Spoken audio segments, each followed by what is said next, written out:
So students, last time हमने किया था प्रैक्टिस एट 3.3 का क्वेश्चन नंबर 2। अभी हम कर रहे हैं क्वेश्चन नंबर 3। सिंपल है, पहले हमको समझा देता हूँ। एक बार आपको समझ में आ गया फिर आप कर सकते हो। In triangle P Q are, angle Q is 90 degree. 90 degree मतलब ये कौन सा एंगल है? Right angle. ये कौन सा ट्रायंगल है? Right angled triangle. इसमें पी क्यू दिया है 12 है और क्यू आर दिया है 5 है। And Q S is a median. Q S median. Find length of Q S. इसको कैसे पढ़ेंगे? लेंथ, एल मतलब लेंथ ऑफ क्यू एस। आपको क्यू एस निकालना है। आपको सिर्फ 90 डिग्री दिया है, ये दिया है, ये दिया है, ये दिया और क्यू एस निकालना है। अगर आपको पाइथागोरस थ्योरम याद है, hypotenuse side square is equal to one side square plus other side square. So आपको हाइपोटेन्यूज निकालना है। एक बार हाइपोटेन्यूज मिल गया सो मीडियन तो उसका आधा रहेगा। हमने लास्ट वीडियो में देखा था, अगर हाइपोटेन्यूज जहाँ पे आपका 15 था क्यू एस, या फिर जो यहाँ पे जो भी मीडियन था पिछले वीडियो में यहाँ पे वो आया था 7.5। ठीक है। सो इसी तरह से आपको पहले हाइपोटेन्यूज निकालना है और फिर एक बार हाइपोटेन्यूज मिल जाएगा तो क्यू एस निकालना है। सो आपको पी क्यू और क्यू आर दिया है तो आपको पी आर मिल जाएगा। In triangle P Q are, angle Q is 90 degree, P Q is 12 and Q R is 5। Given, ये सब आपको क्वेश्चन में दिया हुआ है इसलिए गिवन लिखा। So by Pythagoras theorem, Pythagoras theorem इससे क्या मालूम पड़ता है? Hypotenuse square is equal to one side square plus other side square. ये हाइपोटेन्यूज, ये वन साइड, ये अदर साइड। ठीक है। हाइपोटेन्यूज कौन है यहाँ पे? पी आर, तो पी आर स्क्वायर।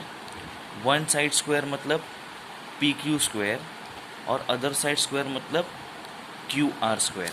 यहाँ तक समझ में आ गया। फिर अब क्या करेंगे हम लोग? वैल्यूज़ सब्स्टिट्यूट करेंगे। पी क्यू स्क्वायर के बदले क्या लिखूँगा? 12 स्क्वायर और क्यू आर स्क्वायर के बदले क्या लिखूँगा? 5 स्क्वायर। 12 square plus 5 square. 12 का स्क्वायर कितना होता है? 12 स्क्वायर मतलब 12 मल्टीप्लाई बाय 12 तो आएगा 144। और 5 स्क्वायर मतलब क्या होता है? 5 मल्टीप्लाई बाय 5 तो 25। 144 प्लस 25 करोगे तो आपको 169 मिलेगा। तो पी आर स्क्वायर इज़ 169। लेकिन मुझे पी आर स्क्वायर नहीं चाहिए, मुझे पी आर चाहिए। पी आर तो कैसे करेंगे? Taking square root. मैं इसका स्क्वायर रूट निकालूंगा।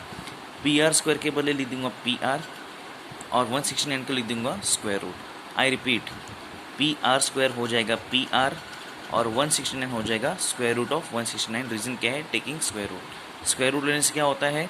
ये स्क्वायर जो है वो चला जाता है और यहाँ पे एक स्क्वायर रूट आ जाता है। 169 कौन से नंबर का स्क्वायर रूट है? 13। अगर आपको चाहिए तो पीछे करके देख लो। 13 मल्टीप्लाई बाय 13 आंसर करोगे तो आपको आएगा 169। सो पी आर है 13 यूनिट्स। जो पी आर है जो आपको चाहिए था वो है 13 यूनिट्स। अगर ये 13 है सो क्यू एस क्या होगा? उसका आधा। सो क्यू कैसे लिखेंगे इसको? Q S is half of P R. हमने पढ़ा था ना लास्ट वीडियो में, मीडियन हाइपोटेन्यूज का आधा होता है, इसलिए median Q S P R का आधा होगा। Q S is half of P R. Reason लिखना पड़ेगा, median is half of hypotenuse. Median hypotenuse का आधा होता है। ठीक है। So half of P R कितना है? 13 यूनिट्स। तो पी आर के बदले लीजिए 13।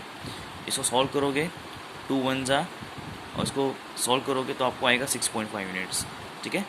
सॉल्व करने आता ना इसको, अगर को नहीं जमता है तो कोई बात नहीं। इसको कैसे करेंगे? 1 मल्टीप्लाई बाय 13 और 13 डिवाइड बाय 2। 13 डिवाइड बाय 2 करके देख लेना, ये सब रफ में करने का।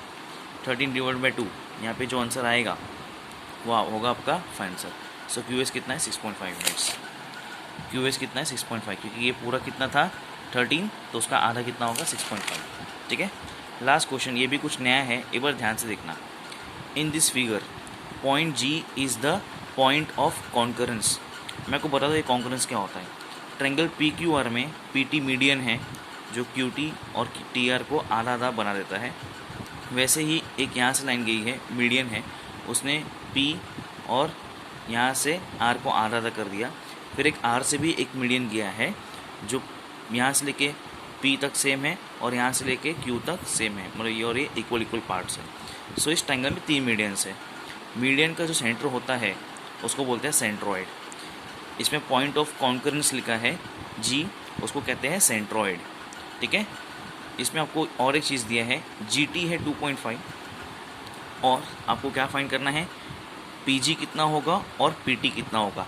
आई रिपीट, आपको GT दिया है 2.5, आपको PG निकालना है और PT निकालना है। मेरी बात ध्यान से सुनना, एक ट्रायंगल में जब भी आप मीडियन ड्रॉ करते हो, एक बड़ा आएगा, पॉइंट के बाद एक छोटा होगा। यहाँ से ये बड़ा है, पॉइंट के बाद ये छोटा है। नीचे से जाओ, यहाँ पे ये बड़ा है, यहाँ पे छोटा है। सो इस मीडियन को लेते हैं अभी। जो बड़ा होता है ना, बड़ा वो होता है 2 के बराबर, मतलब PG 2 है तो GT कितना होगा 1। वैसे ही QG 2 है तो G से यहाँ की कितना होगा 1। R से लेके G अगर 2 है, जो छोटा होगा वो कितना होगा 1। ऑब्वियसली आप देख सकते हो, जो बड़ा साइड रहता है वो 2 का साइज़ होगा, जो छोटा होता है वो 1 होता है।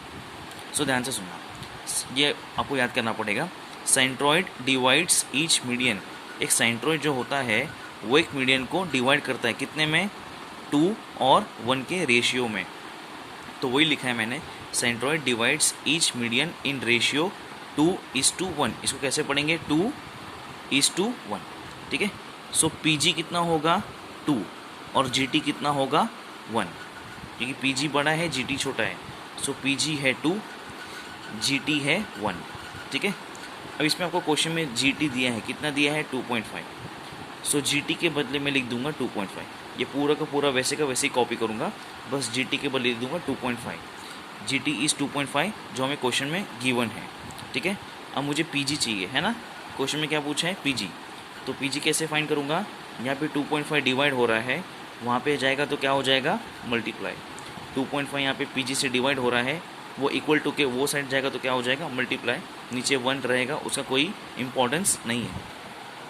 सो PG क्या होगा, 2 मल्टीप्लाइड बाय 2.5। मल्टीप्लाई करोगे तो आपको PG मिल जाएगा 5। ठीक है, तो PG मिल गया। अब PT तो बहुत आसान है, कैसे, ये पूरा PT है। PT किससे बना है, PG प्लस GT, है ना। PG और GT को मिला दोगे तो आपको PT मिल जाएगा। PG कितना है 5, मैंने अभी भी निकाला, और GT कितना है 2.5 जो मुझे क्वेश्चन में दिया हुआ है।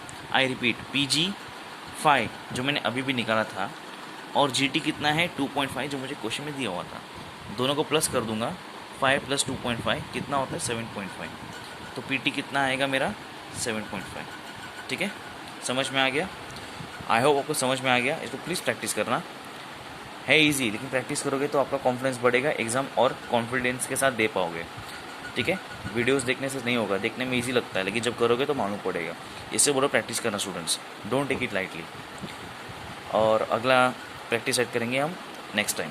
ठीक है, अंटिल देन टेक केयर।